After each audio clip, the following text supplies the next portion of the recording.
Hello. Welcome to Pittsburgh. This is the massive Three Rivers Stadium, home of the world-famous baseball team, the Pittsburgh Pirates. But it's also the home of the two men who took zombies out of the graveyard and put them back where they really belong, on the big screen. Strike three! Get ready to meet the kings of modern horror, Tom Savini and George A. Romero.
This is Evans City Cemetery, located about 30 miles outside of Pittsburgh.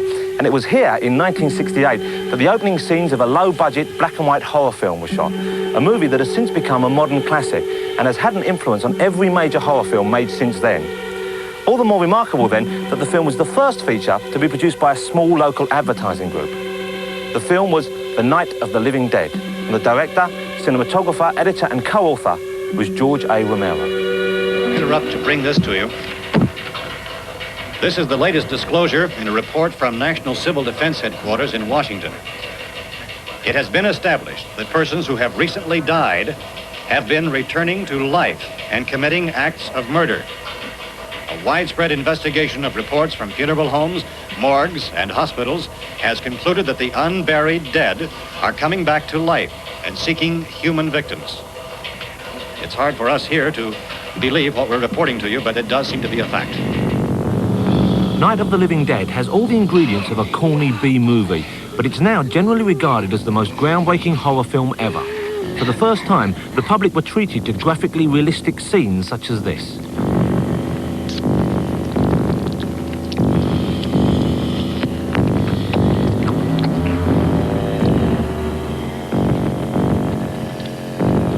There was no MPAA at that point. There was no ratings board at that point. So there was no panel of experts that were issuing dictates or reviewing films and saying, well, you can leave this in, but you have to take that out. But there was this unwritten law which came from, over the course of years, you had to sort of stand back and be polite and just show the shadow and not show the knife entering flesh. And I just didn't see. I didn't know why.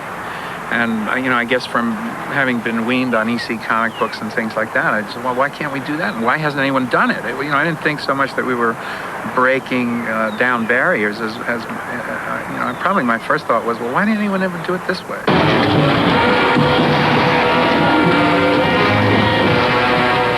The film was financed and produced by Image 10, a small Pittsburgh company that George founded with several friends.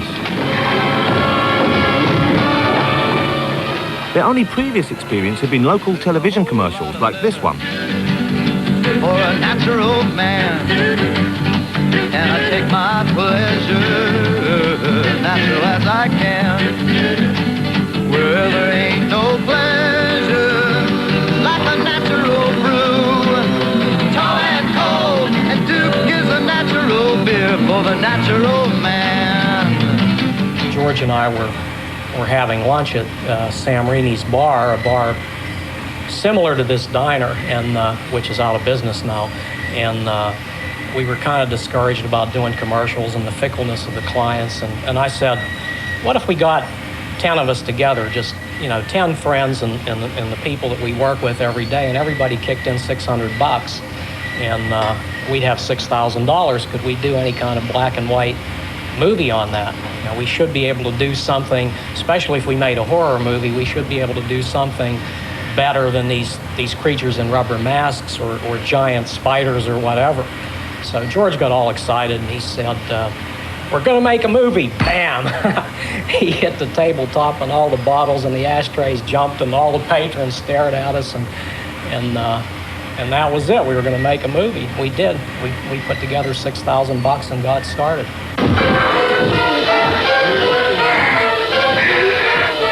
The film examines the plight of a group of people who have taken refuge in a farmhouse as the bizarre phenomenon of the living dead begins. Shot in grainy black and white and with extensive use of handheld camera, it has a documentary feel to it that adds to the terror, with many critics interpreting its style and bleak tone as a critique of late 1960s America.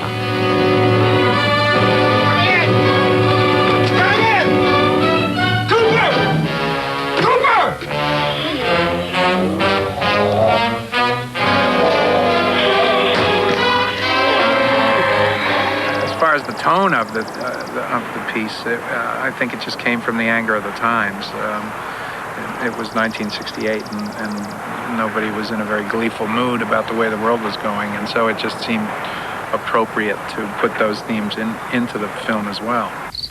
The most potent image in the film is Romero's realistic, slow-moving zombies.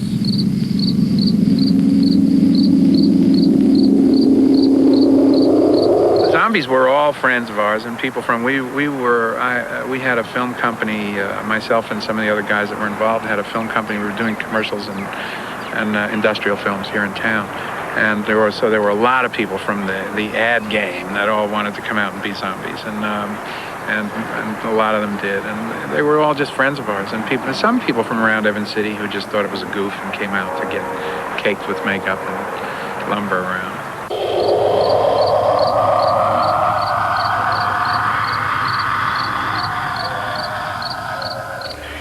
I played Helen Cooper, the lady in the basement, and also a ghoul, one of the ghouls who eats the insect on the tree. We were short of ghouls that day.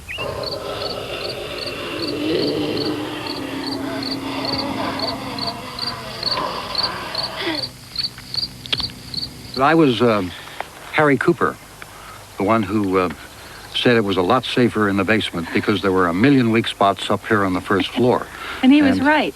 As it turned out, I was right, yes. Look, you two can do whatever you like. I'm going back down to the cellar, and you better decide. Because I'm going to board up that door, and I'm not going to unlock it again no matter what happens. If you box yourself in the cellar and those things get in the house, you've had it. At least up here you have a fighting chance. Yeah, it looks like about 8 or 10 out there now. There's more than there were. There are a lot out back, too.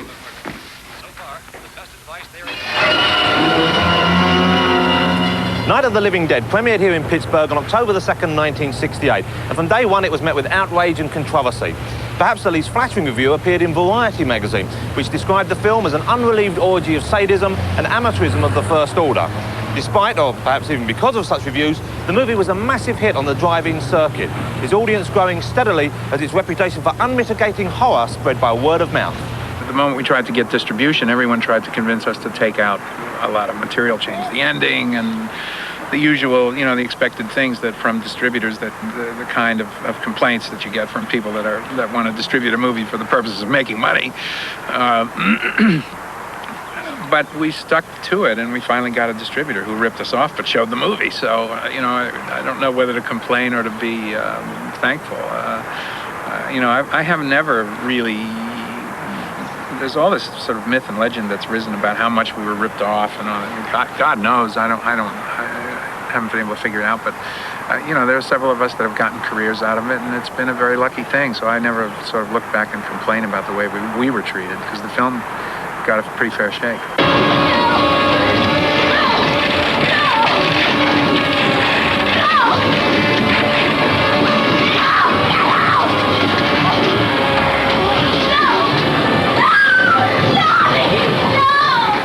Probably the most groundbreaking and influential aspect of the movie is its ironic and unhappy ending. Everyone dies.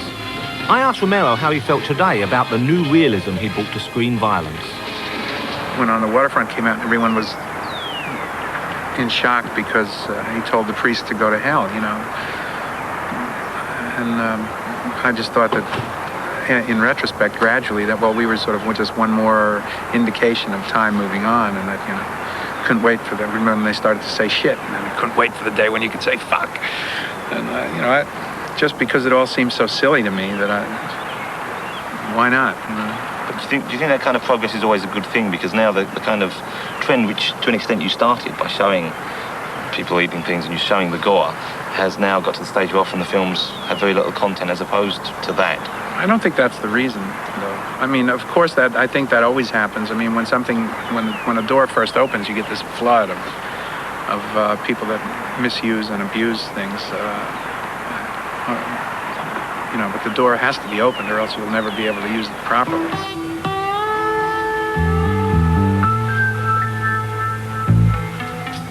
Romero followed Night of the Living Dead with 3 films.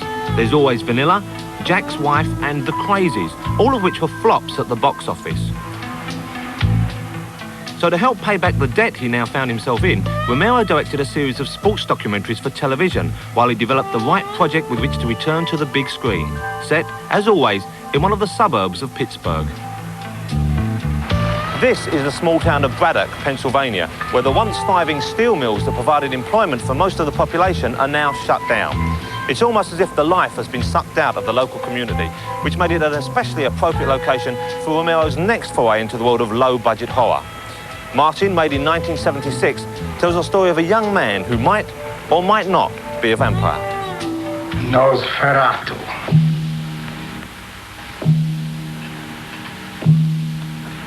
Nosferatu.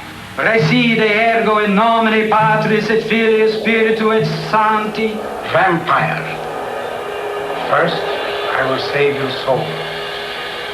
Then, I will destroy you.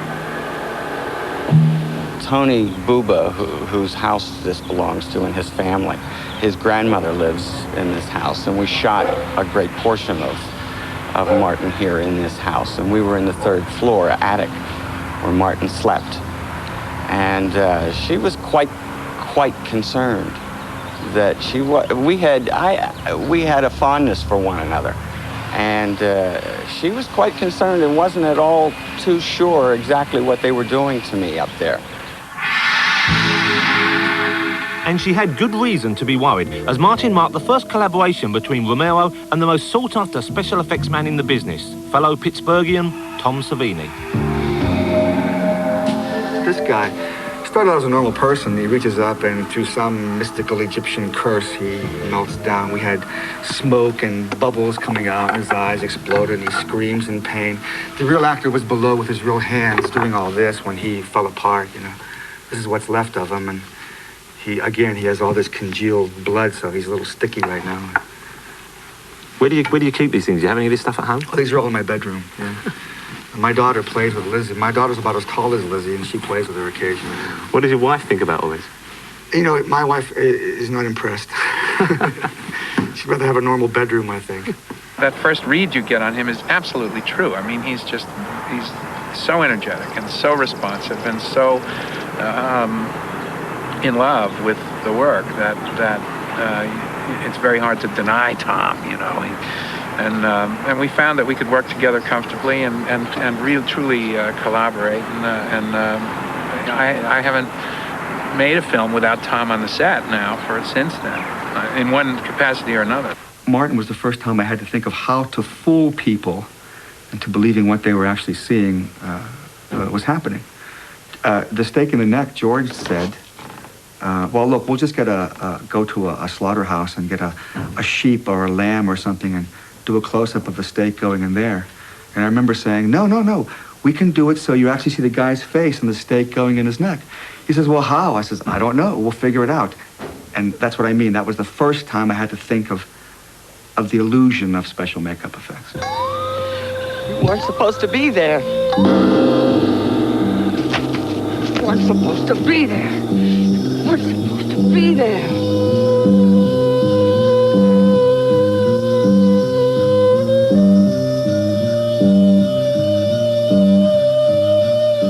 But despite his behaviour, the film manages to remain deliberately vague as to whether or not Martin is really a vampire.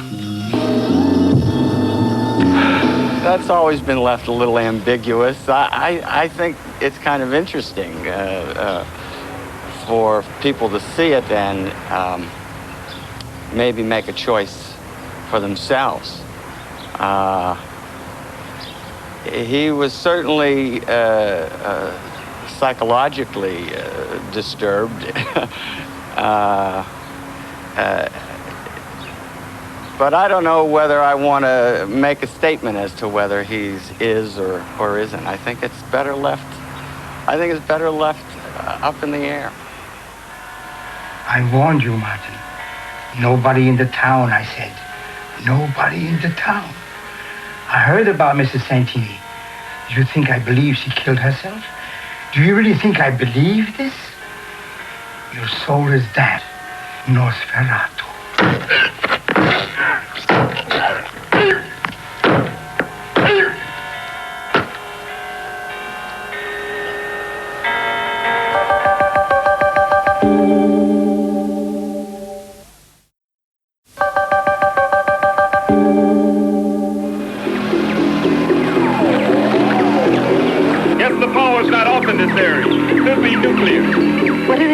Why do they come here? Some kind of instinct, memory, what they used to do. This was an important place in their lives.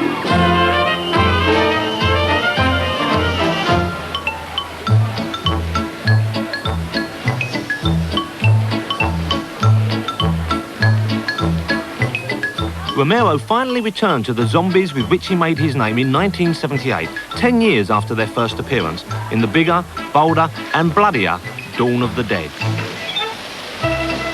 The posters for Dawn of the Dead exclaimed, when there's no more room in hell, the dead will walk the earth. Maybe they should have read, when there's no more room in hell, the dead will go shopping, because this is where most of the movie takes place, and the massive Monroeville shopping mall a few miles from downtown Pittsburgh.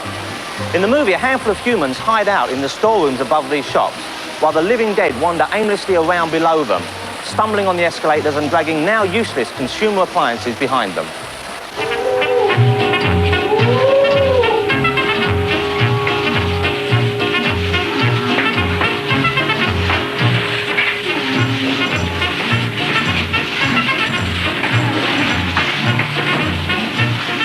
In the mall was hell. I mean, we couldn't get in there until all the shops were closed, which not only closed, but cleaned up. And so that meant 10 or 11 at night. And then there was a tavern and a restaurant and a sort of a disco, a little disco that was open until, I think 2 in the morning, the last place. And we couldn't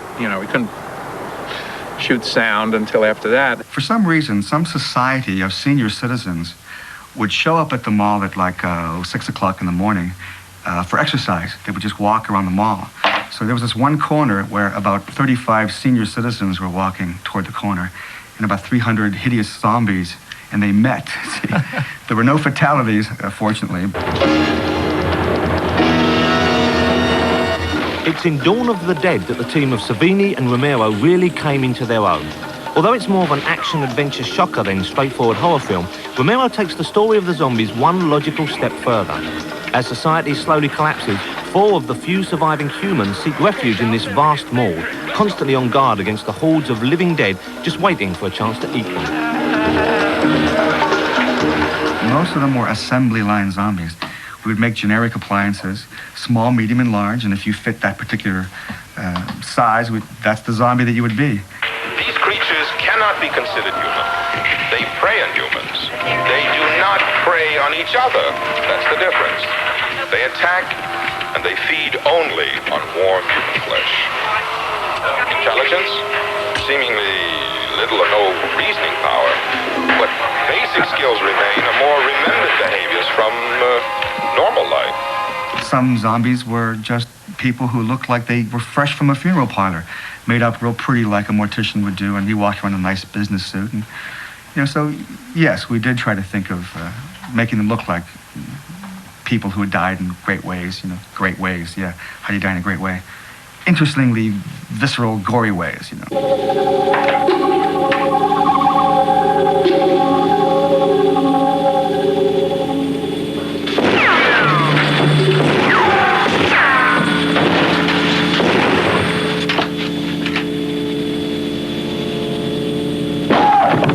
When I'm writing a script, I'll talk to Tom and I'll say, hey, have you dreamed up anything in the last few weeks that you really want to try?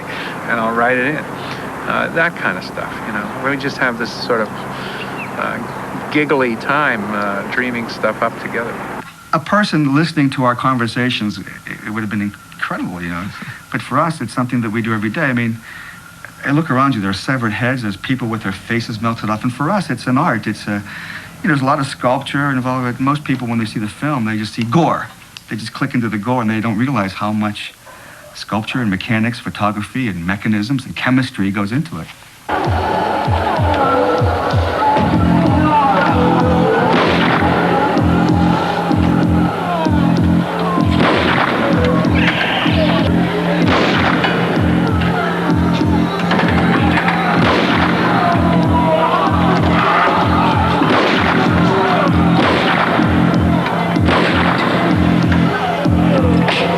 People that like it just like it the way people like roller coaster rides. And if you like it, and if you're a fan of it, you can't get enough of it, and you want to see it well executed.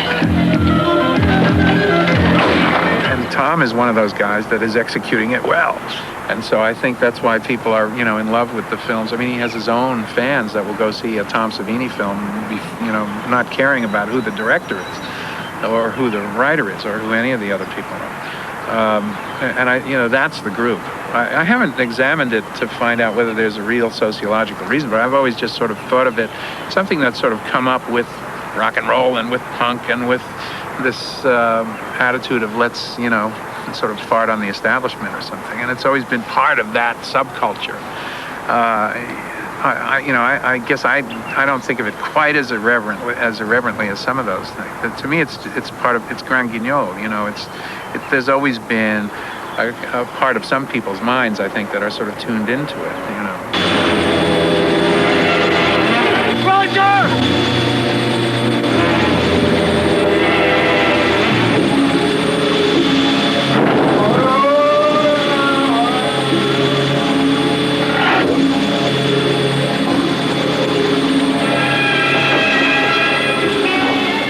In the great British tradition of Jim will fix it, I've decided to exploit my position on this program in order to fulfill a boyhood ambition. Tom Savini has graciously agreed to make me up as a zombie.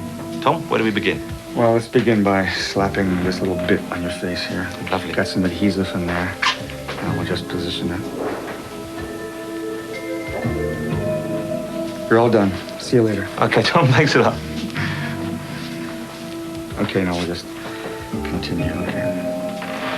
I haven't worn one of these for weeks, Tom.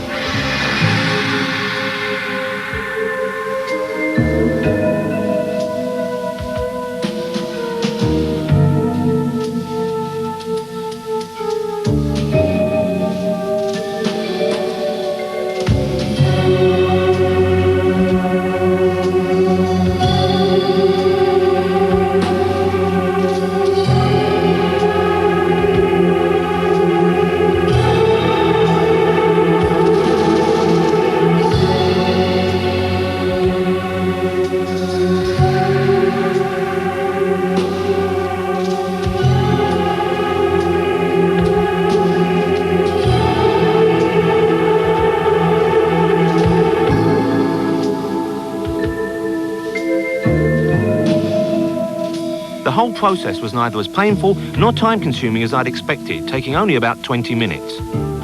And there you have it, a remarkable improvement, even if I do say so myself.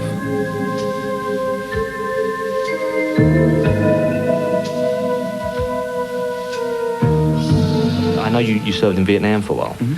Did that have any effect on the work you do now? Has that any influence in any way? I get asked that question a lot. In fact, one magazine said that my whole is based on my experiences in Vietnam, and that's not true. I was interested in makeup, as you know, from the age of 12. I did see a lot of first-hand, anatomically correct gore, you know. And I think the most important part of that was if we have to create a dead body or create a situation, there's a certain feeling you get from seeing the real thing that can't be achieved. I mean, one guy can make a fake head or a fake body and position it somehow. But there's something about what I saw, the cadavers. For example, you ever see a movie where someone's about to die and they're talking, they got their last cigarette and someone's holding them up, and you know they're all screwed up, you know, and they're about to die. And then when they die, they turn their head and close their mouth and achieve this peaceful countenance, you know. You know, you relax, your jaw hangs slack, you might even drool, you know. That's from seeing the real stuff, you know, that's what makes it different. You know, there's a certain body positioning. I mean, someone might die with one eye open and a smile on their face, you know, and or someone might die in this frozen, scared position, you know. You don't just close your mouth and achieve this angelic appearance, you know. So I think having seen the real thing, if I'm creating a gory effect and it doesn't give me the same feeling that I felt when I saw the real stuff, I'm not satisfied.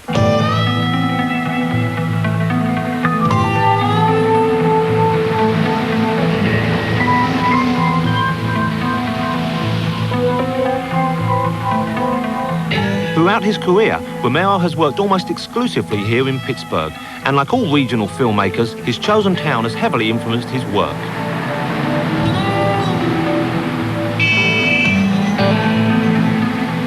There's always been a sort of an ethic and a reality to the place. I mean, people don't lie about much here, you know, things are the way they are, and it's just part of that. It's a part of the American heartland that's, I guess, similar to the farmland, only it's the other side of you know, it's the other side of commerce. It's that industrial strength that this country used to have.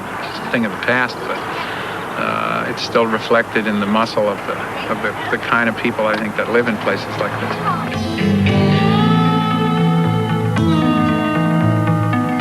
The final film in the Dead trilogy was initially intended to be an epic. It was going to be the Gone with the Wind of zombie films. George wanted to take the story of the undead about as far as he possibly could.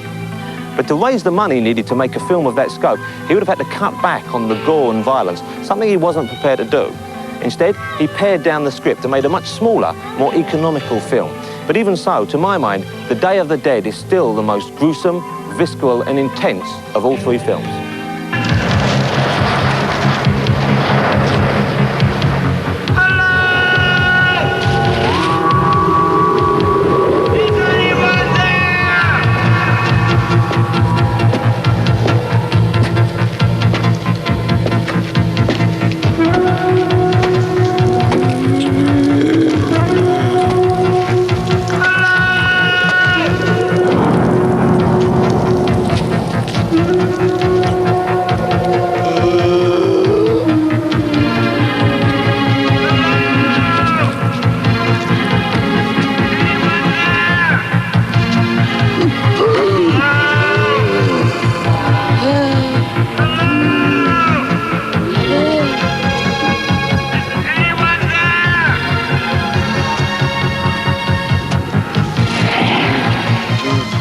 About one of, not necessarily the last, but one of probably several nests of humanity that are left. It was a military group. They were there for research. And of course now the need for what they're doing is all but gone, because with society gone, you know, who are they going to report to if they find anything out? And all of a sudden when that structure is gone, they don't quite know how to behave, or they cling to old behaviors, and no one talks to each other and nobody communicates. And there's this sort of tragedy about the lack of human communication causing chaos and causing a collapse of even this small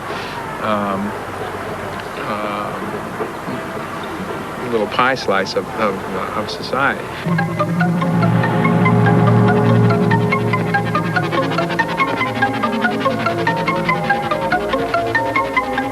George's films always avoid the stereotypes and cliches of Hollywood. In Day of the Dead, by far the strongest character is a woman, played by Laurie Cardille.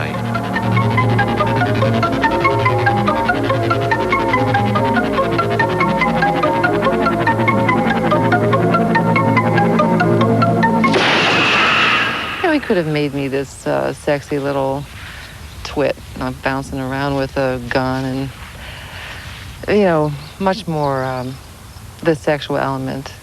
And but he made her intelligent and strong, and in fact, whenever I would try to make her a little more emotional, he would just not allow me to do that. What happened to this one? It was too unruly. I couldn't handle it. I had to destroy it. We can still get information from it. Dr. Logan, we are losing the cooperation of the men. I'm not even sure they'll go up top when we run out of the specimens we already have. I'm not sure they won't just try to shut us down completely. Well, I'll show them results. I'll show them results. I'll show them that these creatures can be domesticated even without the surgery. Knowing what they are, we can begin to approach them properly, condition them, control them. We've got to do this, sir. It's our only hope.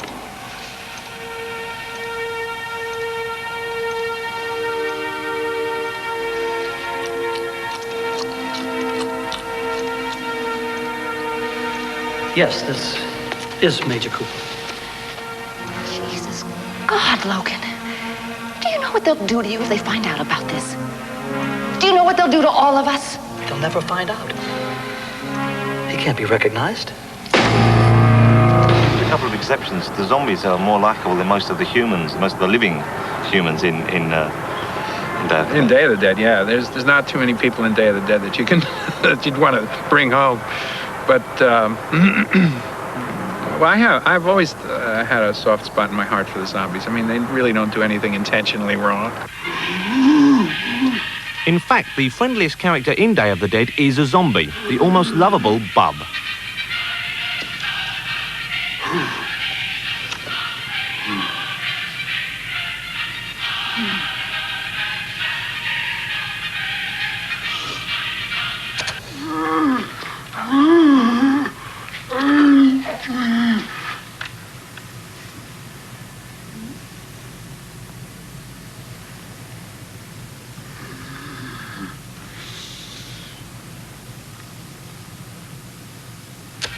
I've always been sympathetic towards them, I think. I think I've always treated them sympathetically, even the ones that are, you know, that get the humans in the protagonist in the most dire situations. I never make them out to be just monsters. It's not only the last of the zombie films, but also the goriest, with Savini and Romero really pulling out all the stops.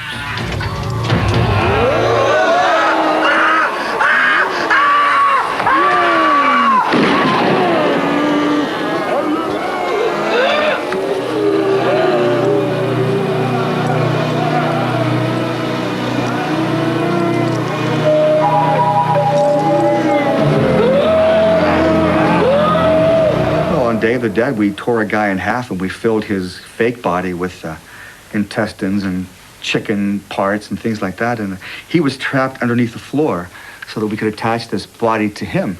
Now, he was trapped. And unfortunately, the entrails that we had in our refrigerator, someone unplugged the refrigerator 2 weeks before this, and they were rank. I mean, they were really awful.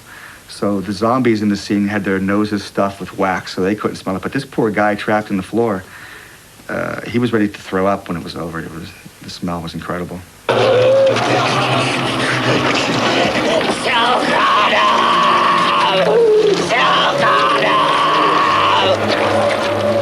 will this be the last George Romero zombie picture, or can zombie fans look forward to more after this one? I don't know. As I say, I have an idea now, which I'd really love to do. If I can work out the sort of legal way to do it, I'll probably do it. I'd love to do it. I'd love to, you know, I'd love to do another zombie picture. So you're not sick of zombies yet? No, I'm not. I'll never get sick of the zombies. I just get sick of producers.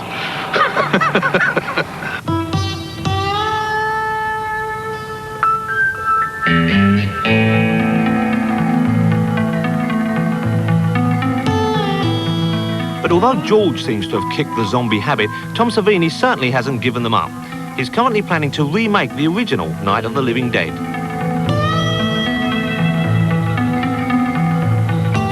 The original film is over in about 50 minutes, and then it continues on. So the remake will be a remake and plus a little bit of a sequel, you know, to the original film. It'll be in color, of course.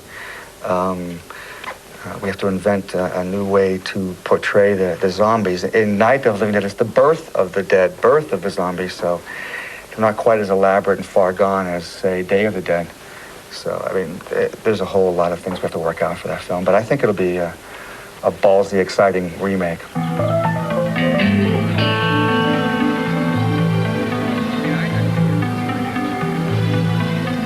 As for George, he's just finished a thriller called Monkey Shines and is currently working on an adaptation of a story by Edgar Allan Poe. But despite his reputation, I asked him if he found it frustrating to be known only as a director of horror films. I wish that people wouldn't use pigeonholes, but they do. And so it's sometimes disturbing to me when there's something, particularly when there's something that I really like, or a script that I really like, or a novel that I really like, and try to go after. And when someone says, well, gee, that's not your kind of thing, is it? I don't know. When you want to do something like make movies, you just want to make movies. You know, you don't grow up saying, gee, I want to make war movies, or I want to make jungle movies, or, I just want to make movies. And I'm sure that there is, and I'm sure that certain filmmakers, and probably myself included, have a certain kind of an affinity or more talent for one thing than another. But it's disturbing that you don't, because it's such an expensive medium, you just don't get a chance to try your hand at things. And so that's bothersome. On the other hand, it's given me a great career and a comfortable life and everything else, and so I can't really complain about it in that sense. And I do love it. I love the genre, so it's cool.